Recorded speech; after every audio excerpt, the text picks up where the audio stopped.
Welcome back to Retro Rebound.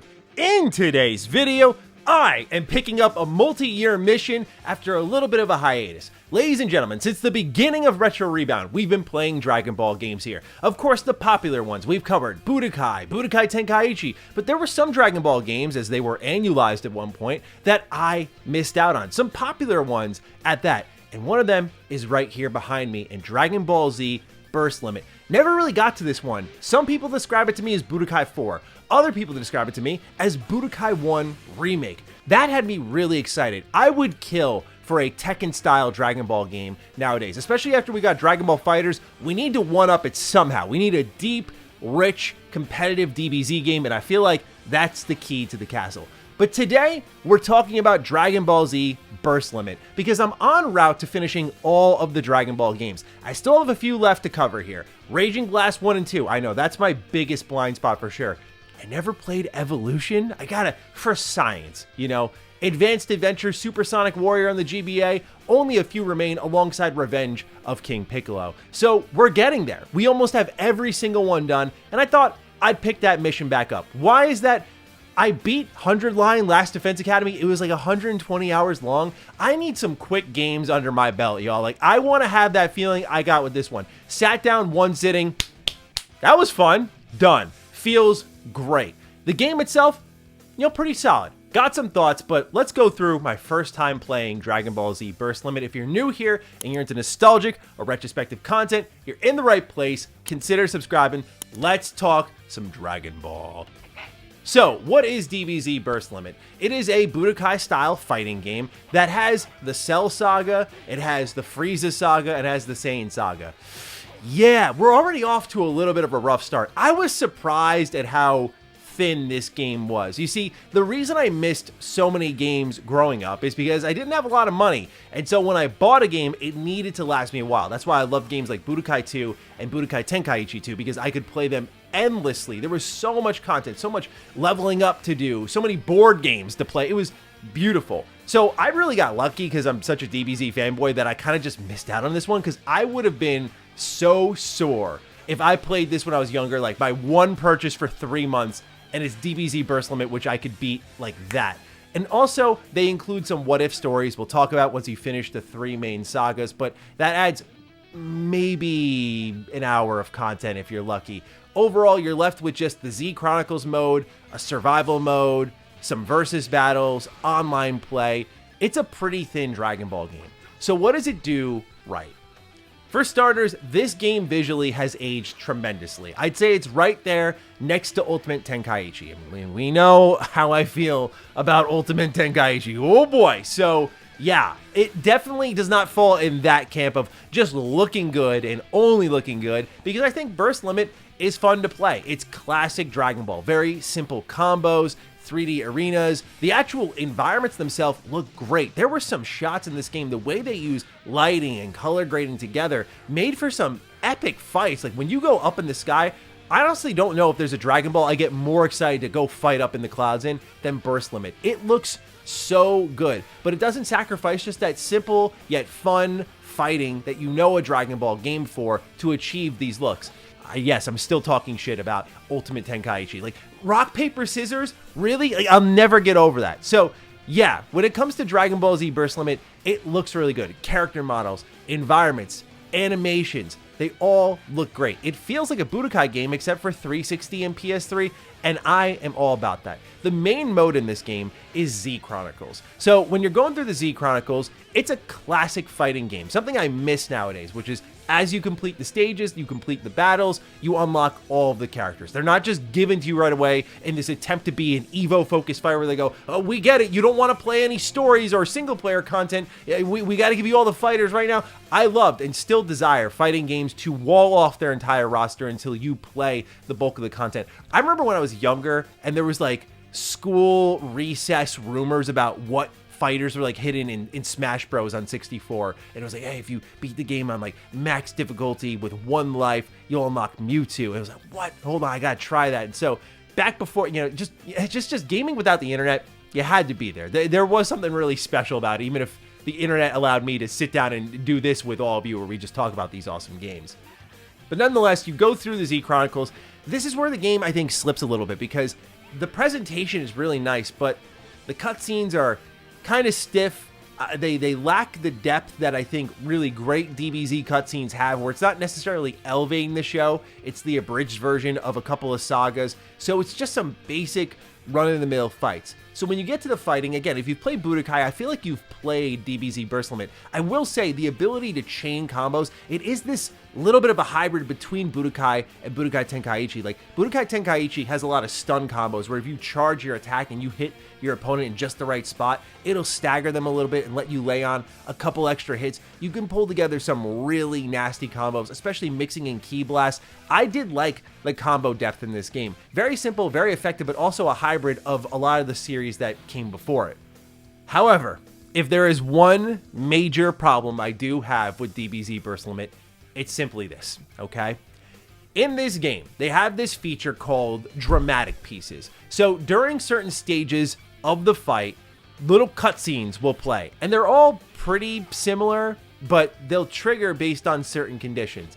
Your health is low, it might trigger it. You got hit by a particular Ki Blast or special attack, it'll trigger it. You didn't get hit for a certain stretch of the fight, it'll trigger it. The problem is not the existence of this feature at all. It's designed to make these fights feel more cinematic. As you're punching through your enemies, it'll stop, show a brief cutscene, like 2 seconds, 3 seconds long, and then cut back to the action. The problem is, when it starts to happen a lot, it interrupts the fight constantly. If that was not bad enough, perhaps worse yet, is it interrupts combos. And I just don't know how this feature made it to the launch when it cuts out the main thing that you're here to do. It's a Dragon Ball game. You're gonna fight, fight, fight. Perfect. And then there's a feature in the middle of it all that stops the fighting. So if I have someone in midair and I'm hitting away at them, and it's like an 11-hit combo, and a dramatic piece activates even mine, like even if it's on me, not like they're getting saved, I'll do something. Like I'm gonna hit them with this Ki Blast, and all of a sudden that was a condition I just had to flip the switch on. Here comes the dramatic piece. It plays the cutscene, and then my combo's over, and both of us are standing facing each other. It sucks at times, dude, because some of these fights, as you get deeper into them, because these dramatic pieces are great on a mechanical level, sometimes it'll increase the computer's difficulty level mid-fight. I love that. I love that the fights got tougher within themselves, not just the setting you'd pick at the beginning of the fight, but that based on certain conditions you hit, it felt like the emotionality of the fight was real. I was about that. But because it stops your combo, if your combo gets stopped and the enemy's difficulty goes up, yo, the AI in this game is like Infinite World level annoying at times. For those who haven't played DBZ Infinite World, another game that we did a retrospective on, it is tough as nails in my opinion, man. Like, that game kicked my ass something fierce. Part of it was because the AI was really good, but also part of it in Infinite World was because of spam. I have never met more whack AI in my life than Infinite World, but I think, you know what, Burst Limit might take the cake here. DBZ Burst Limit will have these moments where I get the enemy to low, the difficulty will scale up, and they'll start, I got spammed one time with 5 Kamehamehas by Goku. I was like, dude, this is someone, like, did someone take over this character? That's online player behavior. It's so annoying. Yes, you can vanish behind them and all that stuff. There's ways to get around it, but when it keeps happening and you lose fights that way, like by cheese, I mean, it's a stinky feeling because I'm gonna call myself out. There's sometimes, you know, when the computer's about to beat me, I might pull out a devious trick or two. But when it's done to me, it's the same thing as like health potions in RPGs. Like, I can restore my health, but you, when you restore your health, it better be like a one boss fight thing at most. I hate when enemies get to restore their health. It's a weird rule, but them's the rules of gaming. And so I feel like, yes, it makes sense why I'd start to get spammed, but God, they do it a lot. So yeah, that's what the dramatic pieces start to offer. The scaling mid-battle is cool, but when it gets to that point, it gets annoying. Breaking up my combos also stinks. But yeah, it's also a thin story. You don't really get to connect with these characters, understand why Dragon Ball is awesome, and then you get to the what-if stories. One of them is if Bardock survives. So the fight opens up, you're beating up Frieza, and from there, you're going to fight all of the Z fighters. Like, you're going to beat up Krillin a little bit, you're going to fight Goku at the end, it's going to be this cool father-son fight. Then you play as Broly. Broly's hunting down all of the warriors on Earth, and so you're just beating the snot out of again. the Z Warriors, and the final fight of the game is against Goku. Now, after you beat this game and the credits roll, there's a teaser for what I think was a sequel, because you win. Like, the final fight is you beating up Goku and leaving him pretty much dead on the floor.